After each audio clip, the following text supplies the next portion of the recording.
Raven, fox and crow, the same story, but three completely different endings. Preface. Raven, fox and crow, three animals to which an above average level of intelligence is afforded. In their natural habitat, their paths usually wouldn't cross. But according to the fable of Hesoid, which should be familiar to many, one knows that it can happen. I'm Pero, and I tell you the fable as follows. Hesoid.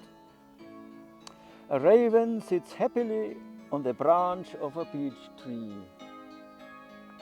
He had found a piece of cheese in the schoolyard, which must have fallen out of one of the lunch boxes of the boys from the school. Quiet concentration is required to break it into pieces. His mouth is already watering. All of a sudden, a fox starts climbing up one of the lower branches and starts talking to break up the silence. Well, don't you have some beautiful plumage? I've rarely ever seen anything as shiny as this. Did you get it at Prada? If you can sing as good as you look, you could be the real god. Yes, even the Olymp of the woods. Please give us a taste of your artistic vocals. You should easily trump the siskins and nightingales. The raven didn't want to embarrass himself by letting out a few croaks. The cheese fell out of his beak, and the fox quickly picked it right up and gulped it down. Thank you very much for the side dish. My hunger is now satisfied. The raven had lost because he fell for the fox's flattery. Comment. We should learn two things from this story. One, a flatterer is always looking out for his own interest. And two, always be mindful of the consequences of the choices you make. So far, so good. But if you must learn it the hard way, there are three important points to know. In the beginning, it seems as though nature can only feed one of two hungry mouths. But that is not true. If humans were to minimize their interference with nature, there would be enough for every creature on earth. The next point is that this trick only works once. The raven wouldn't have fallen for this trick a second time. The third point is that there are many selfless compliments that you can give to try to cheer someone up. This would be tainted if every compliment were to be considered selfish flattery.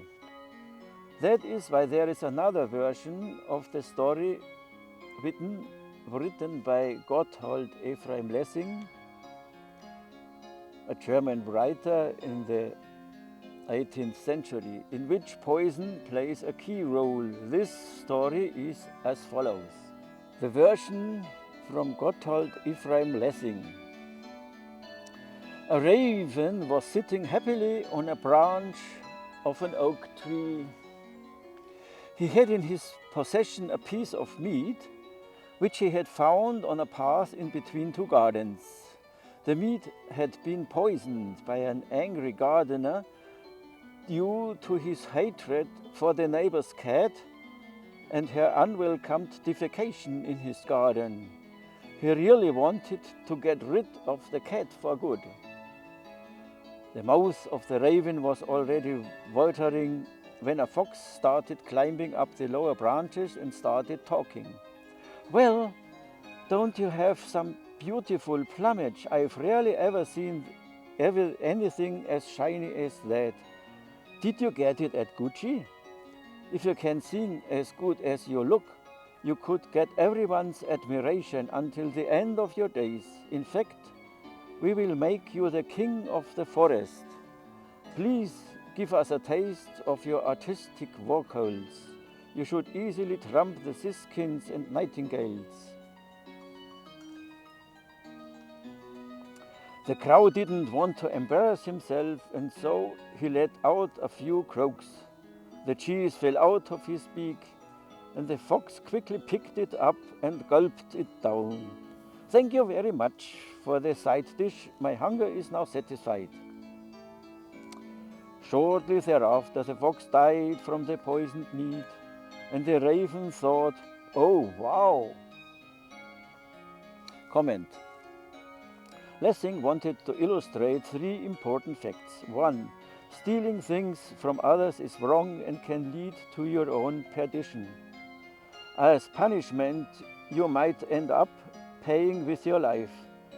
2. Honesty rather than mendacy is always better in the long run. And 3rd, sometimes a perceived loss could in fact be a great win and spare your life. That's all fine and dandy, but I didn't like that in the story there were 2 losers rather than 1, as it was in Hesoid's version. Both looked like idiots. In my version, everything is different, and that's why I don't want to withhold it from you. Now Piero's version. A crow sits thoughtfully on a branch of a pear tree. She found a shred of meat in the garden which was laying on the ground. If you come from the countryside into any city, you will usually only find leftover pizza or scraps of bread that people left for the pigeons. Suddenly a fox joins the crow and starts doling out praise. Well, don't you have some beautiful plumage? I've rarely ever seen anything as shiny as that.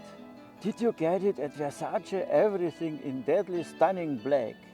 It will surely never be out of style. I wonder if you can sing as good as you look. Great taste and great voice would make an outstanding dual talent.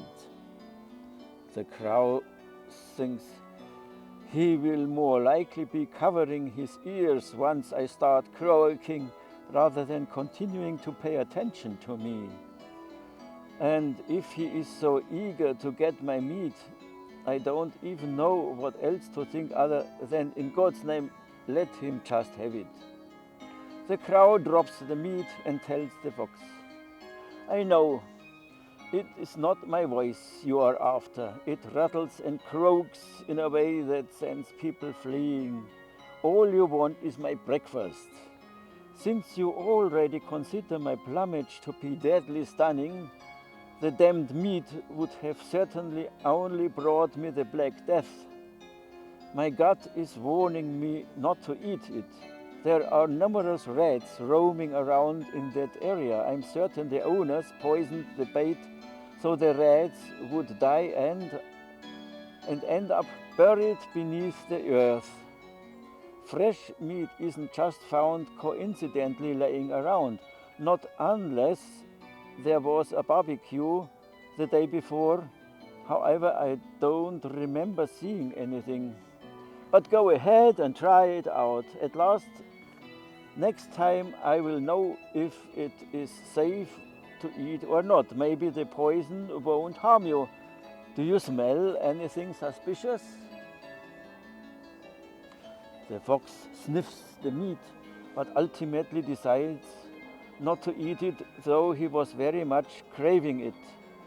The crow didn't miss the chance to tease the fox one last time. Hey, Mr. No-Name, your outfit only made it to the department store, didn't it? To compensate, you must have a smooth voice. Why don't you give me a taste of your voice? His barking and howling sounded more like a squeal. After 3 minutes, he lost the voice and left. Finally, the crow soared into the air and thought, some people would be glad to have at least one talent.